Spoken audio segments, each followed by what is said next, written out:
ಪ್ರತಿ ಸೋಮವಾರ ರಾತ್ರಿ 7 ಮಣಿಗೆ ಕಾಣುತ್ತವರ ವೀಕ್ಷಿಸಿ. This program is co-sponsored by Jayam Herbal, J Night, மூலிகை வாசனை கொசுவிரட்டி, Shri Properties, Pazhavanthangal, Chennai. Samrat holiday Salem மற்றும் சென்னை. ஆர்விட்டா ஆயுர்வேத சிகிச்சை மற்றும் யோகா. ನಿಮ್ಮ ಅಭಿಲಾಷೆಯಂತೆ ನಿಮ್ಮೆಲ್ಲರ ಬಯಕೆಯಂತೆ ಇನ್ನು ಮುಂದೆ ನೀವು ಬರಬಹುದು. ಪ್ರತಿ ಶನಿವಾರ ಮತ್ತು ಭಾನುವಾರ ನಮ್ಮ ಅಲುವಲತ್ತಿற்கு ನಿಮಗೆ ದೊರೆಯಲಿದೆ ಉಚಿತ ನೋಂದಣಿ ಸಹಾಯ, ಫೋಟೋ ಮತ್ತು ಜಾತಕವನ್ನು ವೆಬ್ಸೈಟ್ಗೆ ಅಪ್ಲೋಡ್ ಮಾಡಲು ಸಹಾಯ, ಮೆಂಬರ್ಶಿಪ್ ಪ್ಲಾನ್ ಬಗ್ಗೆ ವಿಸ್ತೃತ ಮಾಹಿತಿ, ಖ್ಯಾತ ಜ್ಯೋತಿಷಿಗಳ ಭೇಟಿ ಮತ್ತು ಸಲಹೆ. ನಮ್ಮ ಕಚೇರಿ ವಿಳಾಸ number 64 8 cross new BL road, Bengaluru. ಅಥವಾ ಕರೆ ಮಾಡಿ 43000999. Sri Shankara TV is a one and only national multilingual socio-well-being spiritual channel that is catering online live web TV globally. Available on all major cable network across India and DTH services. Dish TV, Vidicon, Airtel, Yug TV.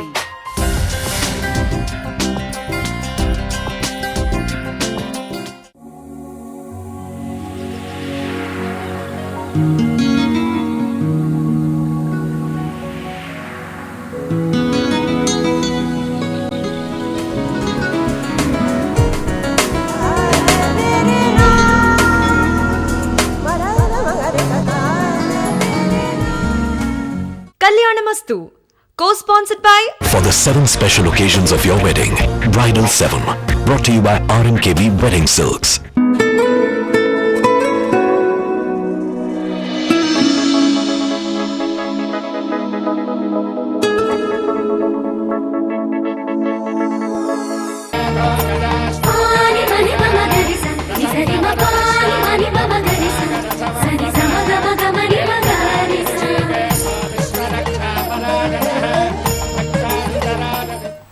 ವೀಕ್ಷಕರೆಲ್ಲರಿಗೂ ಶುಭೋದಯ, ನಮಸ್ಕಾರ. ನಿಮ್ಮೆಲ್ಲರಿಗೂ ಕಲ್ಯಾಣ ಮಸ್ತು ವಿಶೇಷ ನೇರ ಪ್ರಸಾರ ಕಾರ್ಯಕ್ರಮಕ್ಕೆ ಸ್ವಾಗತ ಸುಸ್ವಾಗತ. ವೀಕ್ಷಕರೇ, ಕಲ್ಯಾಣ ಮಸ್ತು ವಿಶೇಷ ನೇರ ಪ್ರಸಾರ ಕಾರ್ಯಕ್ರಮ ವಿವಾಹಕ್ಕೆ ಸಂಬಂಧಪಟ್ಟಂತ ಸಮಗ್ರ ಮಾಹಿತಿಯನ್ನ ಹಂತ ಹಂತವಾಗಿ ನಿಮ್ಮೆಲ್ಲರಿಗೂ ನಿಮ್ಮ ಮನಕ್ಕೆ ತಲುಪಿಸುವಂತ ಒಂದು ಪುಟ್ಟ ಪ್ರಯತ್ನ ನಮ್ಮ ಶ್ರೀಶಂಕರ ವಾಹಿನಿ ತಂಡದವರಿಂದ. ಸೊ ವೀಕ್ಷಕರೇ, ನೀವು ಕೂಡ ಈ ಒಂದು ಕಾರ್ಯಕ್ರಮಕ್ಕೆ ಕರೆ ಮಾಡಬಹುದು. ಮದುವೆ ಅನ್ನುವಂಥ ನಾವು ವಿಷಯವನ್ನ ತಗೊಂಡಾಗ ವಿವಾಹ ಅಂದ್ರೆ ಹೇಗಿರಬೇಕು, ಇದಕ್ಕೆ ಯಾವೆಲ್ಲ ಒಂದು ಮಾನ್ಯತೆ ಇದೆ, ನೈತಿಕವಾಗಿ, ಆರ್ಥಿಕವಾಗಿ, ನ್ಯಾಯಸಮ್ಮತವಾಗಿ, ಜ್ಯೋತಿಷ್ಯದ ಪ್ರಕಾರ ಹೇಗೆಲ್ಲ ಒಂದು ಮಾನದಂಡವನ್ನ ಇಟ್ಟುಕೊಂಡು ವಿವಾಹ ಅನ್ನುವಂಥ 3 ಅಕ್ಷರದ ಪದವನ್ನ ಅಳಿತಾರೆ. ಈ ಒಂದು ವಿವಾಹಕ್ಕೆ ಸಂಬಂಧಪಟ್ಟಂತೆ ಸಾಕಷ್ಟು ದೋಷಗಳಿರ್ಬೋದು, ಜ್ಯೋತಿಷ್ಯದ ಪ್ರಕಾರ ನೋಡೋದೇ ಆದ್ರೆ ಅಥವಾ ಈ ಒಂದು ನ್ಯಾಯಕ್ಕೆ ಸಂಬಂಧಪಟ್ಟಂತ ನೋಡೋದೇ ಆದ್ರೆ ಹೇಗಿರಬೇಕು ವಿವಾಹ ಅನ್ನೋದನ್ನ ತಿಳಿಸ್ಕೊಡುವಂತ ಸಮಯ. ಪ್ರತಿ ನೇರ ಪ್ರಸಾರದಲ್ಲೂ ಈ ಒಂದು ವಿಷಯಕ್ಕೆ ಸಾಕಷ್ಟು ಮಾನ್ಯತೆಯನ್ನ ನಾವು ಕೊಡ್ತಾ ಇದೀವಿ. ವಿವಾಹ ಅನ್ನೋದು ಬರೀ 3 ಅಕ್ಷರದ ಒಂದು ಪದ ಆಗಿದ್ರು ಕೂಡ ಜೀವನ ಪರ್ಯಂತ ನಾವು ಜೊತೆಗಿರ್ಬೇಕು ಅಂತ ಬಯಸೋದ್ರಿಂದ ದಾಂಪತ್ಯ ಜೀವನವು ಸುಖಮಯವಾಗಿರ್ಬೇಕಂದ್ರೆ ಏನು ಮಾಡಬೇಕು, ಜ್ಯೋತಿಷ್ಯದ ಪ್ರಕಾರ ಇದರ ಒಂದು ಮೊರೆ ಹೋದ್ರೆ ಯಾವೆಲ್ಲ ಒಂದು ದೋಷಗಳಿಗೆ ಯಾವೆಲ್ಲ ಪರಿಹಾರ ಇದೆ, ಇನ್ನ ನ್ಯಾಯಬದ್ಧವಾಗಿ ನಾವು ನಡಿಬೇಕು ಅನ್ನೋದೇ ಆದ್ರೆ ಈ ಒಂದು ನ್ಯಾಯದ ಚೌಕಟ್ಟು ಹೇಗಿರಬೇಕು, ಇದರ ಇತಿಮಿತಿ ಪರಿಮಿತಿಗಳು ಏನು ಅಂತ ತಿಳ್ಕೊಳ್ಳುವಂತ ಸಮಯ ಆಗಿದೆ. ಬನ್ನಿ, ನಿಮ್ಮೆಲ್ಲರ ಪರವಾಗಿ ಬರ್ಮಾಡ್ಕೊಳ್ತಿದೀವಿ. ಇಂದು ನಮ್ಮ ನೇರ ಪ್ರಸಾರಕ್ಕೆ ವಿಶೇಷ ಅತಿಥಿಗಳು ಆಗಮಿಸಿದ್ದಾರೆ. ಒಬ್ಬರಲ್ಲ, 2 ಅತಿಥಿಗಳು ಇದ್ದಾರೆ. ಮೊದಲಿಗೆ ಖ್ಯಾತ ಜ್ಯೋತಿಷಿಗಳು ಹಾಗೂ ಈ ಒಂದು ಜ್ಯೋತಿಷದ ಪ್ರಕಾರ ನಮ್ಗೆ ಈ ಜ್ಯೋತಿಷದ ಮೊರೆ ಹೋದ್ರೆ ಯಾವೆಲ್ಲ ಒಂದು ದಾರಿ ದೀಪವಾಗಿ ತೋರ್ಪಡುತ್ತೆ ಅಂತ ತಿಳಿಸ್ಕೊಡುವಂತ ಖ್ಯಾತ ಜ್ಯೋತಿಷಿಗಳು ಶ್ರೀಯುತ ರಾಮಮೂರ್ತಿ ಆಚಾರ್ಯ ತಾಮ್ರಪರ್ಣಿ ಅವರು ನಮ್ಮೊಂದಿಗಿದ್ದಾರೆ. ನಮಸ್ತೆ ಗುರುಜಿ, ಕಾರ್ಯಕ್ರಮಕ್ಕೆ ಸ್ವಾಗತ. ಕಲ್ಯಾಣಾದ್ಭುತಗಾತ್ರಾಯ ಕಾಮಿತಾರ್ಥಪ್ರದಾಯಿನೇ ಶ್ರೀಮದ್ ವೆಂಕಟನಾಥಾಯ ಶ್ರೀನಿವಾಸಾಯ ತೇ ನಮಃ. ಕರೋತು ಮಮ ಕಲ್ಯಾಣಂ ಹರಿ ಹಯಮುಖಾಭಿದಃ ಗುರುಶ್ಚ ಮಧ್ವನಾಮಾಮಿ ವರದೋಸ್ತು ನಿರಂತರಂ. ಇನ್ನ ನಮ್ಮ ಈ ಒಂದು ನ್ಯಾಯಾಲಯದ ಹಿರಿಯ ವಕೀಲರಾಗಿ ಸೇವೆ ಸಲ್ಲಿಸ್ತಾ ಇರುವಂತ ಸುಶೀಲಾ ಮ್ಯಾಮ್ ಅವರು ನಮ್ಮೊಂದಿಗಿದ್ದಾರೆ. ಮಧ್ಯಸ್ಥಿಕೆದಾರರು ಕೂಡ ಹೌದು. ಇನ್ನ ಮೆರೈಟಲ್ ಕೌನ್ಸಿಲರ್ ಅಂತ ಕೂಡ ಹೇಳ್ಬಹುದು. ಆಪ್ತ ಸಮಾಲೋಚನೆ ಮಾಡೋದೇ ಇದ್ರೆ ಪ್ರೀ ಮೆರೈಟಲ್ ಹಾಗೂ marital, post marital counselling sessions ನ ಕಂಡಕ್ಟ್ ಮಾಡುವಂತ ಸುಶೀಲಾ ಮ್ಯಾಮ್ ಅವರು ನಮ್ಮೊಂದಿಗಿದ್ದಾರೆ. ನಿಮ್ಮೆಲ್ಲರ ಪರವಾಗಿ ಸುಶೀಲಾ ಮ್ಯಾಮ್ ಅವ್ರಿಗೂ ಕೂಡ ನಮಸ್ತೆ. ಓಕೆ ವೀಕ್ಷಕರೇ, ತೆರೆ ಮೇಲೆ ನಮ್ಮ ಸಂಖ್ಯೆಗಳು ಹೋಗ್ತಿದೆ, ನೋಟ್ ಡೌನ್ ಮಾಡಿಕೊಂಡು ಕಾಲ್ ಮಾಡಿ. ನಿಮಗಾಗಿ ಒಂದು ವೇದಿಕೆ ಸಜ್ಜಾಗಿದೆ, ಕಾಲ್ ಮಾಡಿ, ನಿಮ್ಮ ಕರೆಗಳಿಗೋಸ್ಕರ ನಾವು ಕಾಯ್ತಾ ಇರ್ತೀವಿ ಅಂತ ಹೇಳ್ತಾ, ಈಗ ಮೊದಲನೇದಾಗೆ ನಾವು ನೋಡೋದಿದ್ರೆ ವಿವಾಹ ಅಂದ್ರೆ ಏನು ನ್ಯಾಯದ ಒಂದು ಚೌಕಟ್ಟಿನಲ್ಲಿ ಸುಶೀಲಾ ಮ್ಯಾಮ್ ಅವರೇ? ವಿವಾಹ ಅಂತಂದ್ರೆ ಅದೆಲ್ಲೂ ಡಿಫೈನ್ ಆಗಿಲ್ಲ, ಆದರೆ ಆ ಸಬ್ಸ್ಟ್ಯಾಂಟಿವ್ ಲಾಸ್ ಅಂತ ಹೇಳ್ತೀವಿ, ವಿವಾಹದಿಂದ ಹೊರಹೊಮ್ಮುವ ರೈಟ್ಗಳ ಬಗ್ಗೆ ಡಿಸ್ಕಸ್ ಮಾಡುವಾಗ ಏನು ಹೇಳ್ತಾರೆ ಅಂತಂದರೆ, ಆ ಮ್ಯಾರೇಜ್ ರೆಕಗ್ನೈಸ್ಡ್ ಇನ್ ಲಾ ಆಗಿದ್ರೆ ಒಳ್ಳೆಯದು. ಹೇಗೆ ಅಂತ ಅನ್ನೋದ್ರ ಬಗ್ಗೆ ಏನ್ ಹೇಳ್ತಾರೆ, ಫಾರ್ ಎಕ್ಸಾಂಪಲ್ ಹಿಂದೂ ಲಾ ಅಂತ ಇಟ್ಕೊಳ್ಳಿ, ಸಾಲಮ್ನೈಸೇಷನ್ ಆಫ್ ಮ್ಯಾರೇಜ್. ಆ solemnisation of marriage customs and usage ಪ್ರಕಾರ ಇರಬೇಕು, ಅಥವಾ ನೋಂದಾಯಿತ ವಿವಾಹ ಕ್ರಮವನ್ನು ಸಹ ಅನುಸರಿಸಬಹುದು. ಹಾಗಿದ್ದಂತ ಸಂದರ್ಭದಲ್ಲಿ ಅಂತಹ ಪತಿ ಪತ್ನಿಯರಿಗೆ ಕೆಲವು ಹಕ್ಕುಗಳು ಬರುತ್ತೆ. ಹಾಗಿಲ್ಲದೆ ಹೋದ್ರೆ ಏನಾಗುತ್ತೆ ಅಂತಂದ್ರೆ, ಆ ವಿವಾಹವನ್ನ ಮೊದಲೇನಾಗಿತ್ತು ಅಂತಂದ್ರೆ ಬಿಫೋರ್ 1955 8 ವಿಧವಾದ ವಿವಾಹಗಳನ್ನ ನಾವು ಗಮನಿಸಬಹುದು. ಆದ್ರೆ ಅದಾದ್ಮೇಲೆ ಏನಾಗಿದೆ ಅಂತಂದ್ರೆ, according to the customs and usages ಅಂತ ಹೇಳ್ತಾರೆ. ಕಸ್ಟಮ್ಸ್ ಅಂಡ್ ಯೂಸೇಜಸ್ ಇರುವ ರೀತಿಯಲ್ಲಿ ಒಂದು ವಿವಾಹ ನಡೆದಿರಬೇಕು. ಆಗ ಅಂತ ಸಂದರ್ಭದಲ್ಲಿ ಆ ಪತಿ ಪತ್ನಿಯರಿಗೆ ಕೆಲವು ಹಕ್ಕುಗಳು ಬರುತ್ತೆ, ಅವರ ಮಕ್ಕಳಿಗೆ ಕೆಲವು ಹಕ್ಕುಗಳು ಬರುತ್ತೆ. ಸೊ ವಿವಾಹ ಮೂಲಕವಾಗಿ ಬರುವಂತಹ ಕೆಲವು ಹಕ್ಕುಗಳಿರುತ್ತೆ, ಕೆಲವು ಸ್ಥಾನಮಾನಗಳಿರುತ್ತೆ, ಅವೆಲ್ಲ ರೆಕಗ್ನೈಸ್ ಆಗ್ತಾ ಹೋಗುತ್ತೆ. ಅಥವಾ registered marriages, for example inter community marriages ಮಾಡ್ಕೊಳ್ತಾರೆ.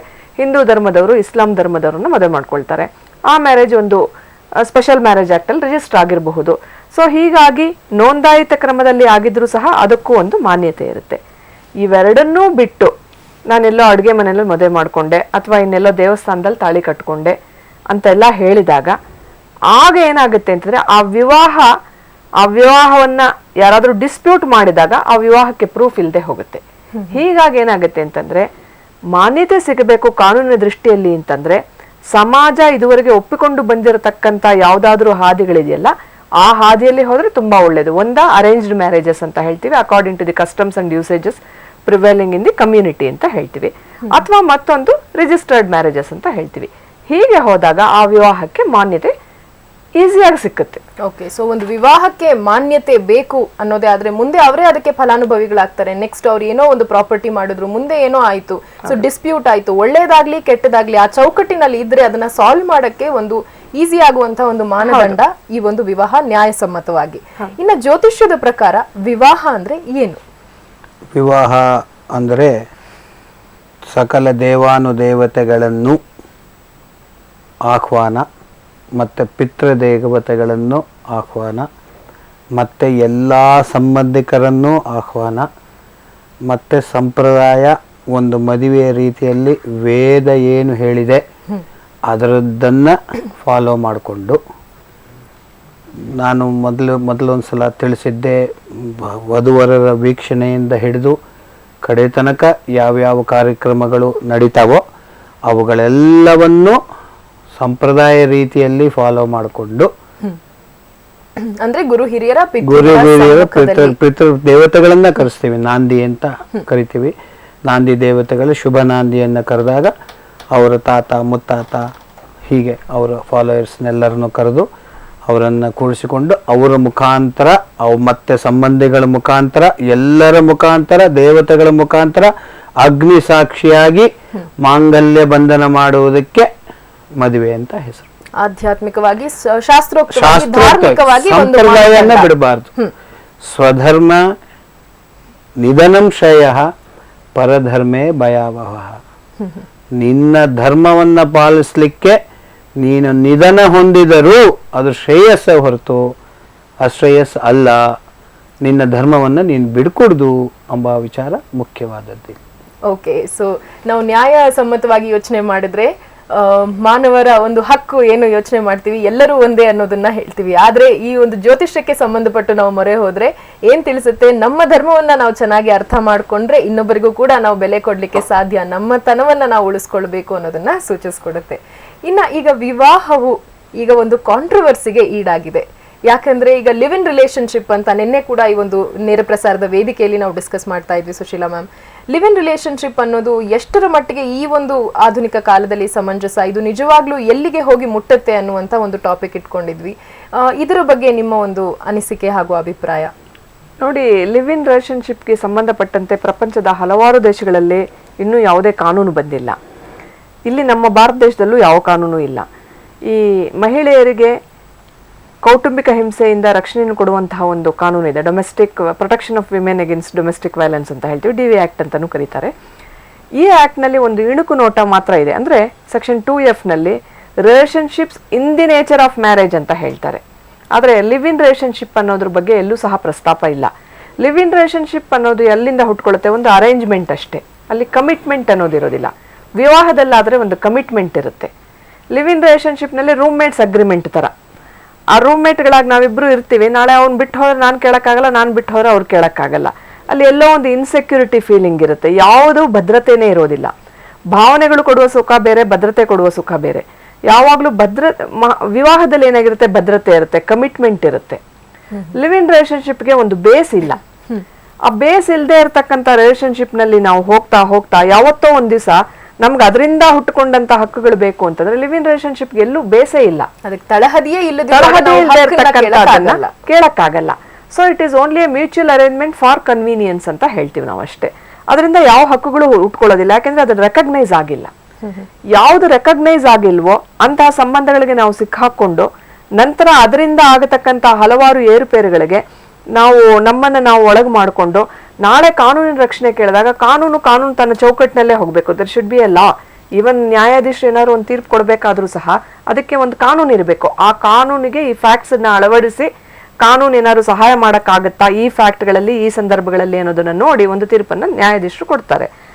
ಅಲ್ಲಿ ಕಾನೂನೇ ಇಲ್ಲದೆ ಇದ್ದಾಗ ಯಾವ ಆಧಾರದ ಮೇಲೆ ಕೊಡ್ಲಿಕ್ಕಾಗತ್ತೆ ಅಂತಕ್ಕಂಥದ್ದನ್ನು ಯೋಚನೆ ಮಾಡಬೇಕು. ಹೀಗಾಗಿ ಭದ್ರತೆಯ ಬುನಾದಿಯೇ ಇಲ್ಲದೆ ಇರತಕ್ಕಂಥ ಒಂದು ರಿಲೇಶನ್ಶಿಪ್ಗೆ ಹೋದಾಗ ಏನಾಗಬಹುದು, ಸೈಕಲಾಜಿಕಲ್ ಇಫೆಕ್ಟ್ಸ್ ಬೇರೆ. ಲಿವ್ ಇನ್ ರಿಲೇಶನ್ಶಿಪ್ ನಲ್ಲಿ ಬಹಳಷ್ಟು ದಿನ ಇದ್ದು ನಂತರ ಅವ್ನು ಬಿಟ್ಟು ಹೋದ ಅಂತ ಈಕೆ ಸೂಸೈಡ್ ಮಾಡ್ಕೊಳಕ್ ಹೋಗೋದು, ಈಕೆ ಬಿಟ್ಟು ಹೋದ್ಲು ಅಂತ ಅವ್ನು ಸೂಸೈಡ್ ಹೋಗೋದು, ಇದೆಲ್ಲ ಏನಾಗುತ್ತೆ ಅಂತಂದ್ರೆ ಪ್ರೊಬೆಷನರಿ ಪೀರಿಯಡ್, ಆಮೇಲೆ ಇದು ಅಂತ ಹೇಳ್ತೀವಿ ನಾವು, ಏನು ಕನ್ಫರ್ಮ್ಡ್ ಪೀರಿಯಡ್ ಅಂತ ಹೇಳ್ತೀವಿ, ಏನು ಸರ್ವಿಸ್ ಲಾಗಳಲ್ಲಿ ಹೋದಾಗ.